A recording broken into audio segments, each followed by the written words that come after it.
I'm Dr. Jasmine Miller. So I'll be talking to you guys about applying to medical school today. First, I think it's important to make a distinction that there are two pathways to becoming a fully licensed physician in this country.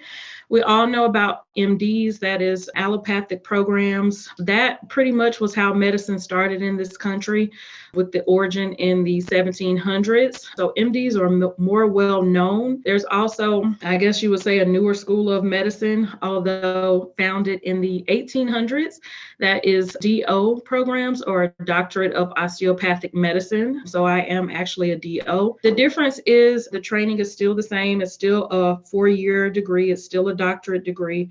The only difference is DOs do additional training in osteopathic manipulative medicine. So that's pretty much the difference. There is a different application service for MDs and DOs. So that is something important to note. And there's also a different boarding system as well. And then also wanted to note that there are MD programs also in the Caribbean. So your first 2 years of studying, that is really inside the classroom, that would be in the Caribbean.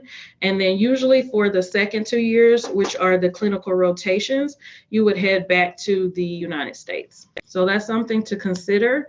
Okay, so getting into the timeline, you want to start doing your research in sophomore year and kind of know what the requirements are so you can kind of be ahead of the game. Plan on taking the MCAT by summer of junior year. That is on the later side of things. This is one of the things I wish that I would have known when I was matriculating at Alabama State. You know, if I could go back, this would be something that I would try to strive for, to take it earlier, because you need to know what your scores are looking like to know if you're going to be able to apply in the upcoming cycle or not. And then as far as the application service, there's a generalized application service. On the MD side, you're using AMCAS, and then on the DO side, you're going to be using ACOMAS. So those are separate generalized application services that you would use to submit your application to multiple schools. Okay, so let's talk about the application requirements. So of course, you're going to need a 4-year degree from an accredited college or university. Most people choose to major in biology or chemistry because that allows you to get most of your prerequisite courses that are going to be required to actually apply to medical school. You want to make sure that you have a strong GPA. 3.5 or greater is going to be ideal.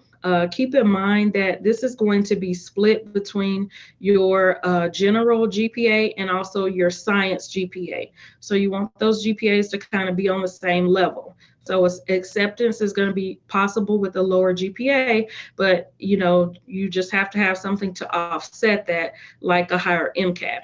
So the MCAT is going to be the medical college admissions test. An average score for consideration is around 511. The max is 528. So you want to use that kind of as a benchmark to ask yourself if you're ready to apply. In addition, you will have to write a personal statement. You don't want it to be just a rehashing of a resume, like, with experiences that you've done, but you want to pick really meaningful experiences. Tell them why you want to be a doctor.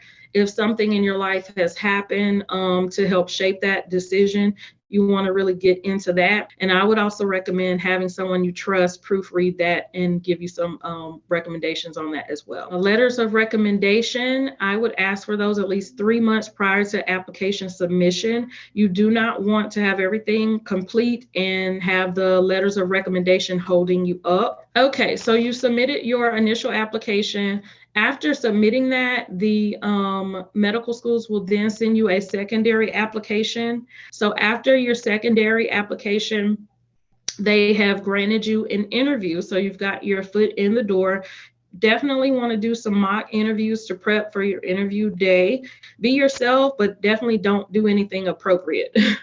After the interviews are complete, you want to send thank you notes to all of your interviewers.